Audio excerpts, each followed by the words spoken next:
Diba? Kung ito gagamitin mong transformer, ayan mga best friend, tingnan nyo kung ilan. Kasi marami pong nagdududa kung talagang mas malakas sa kuryente ang transformer. Narito sa inyong harapan, inilalagay ko ang inverter at transformer welding machine.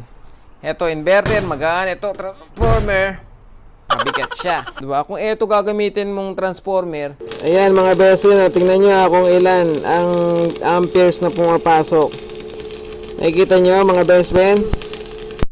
Pumapalo siya ng 21, 22. Tapos, yung nakarest siya, hindi ka nagwe-welding, nasa 3.8 siya na amperes. Ang gagamitin po natin ay ang ating inverter welding machine.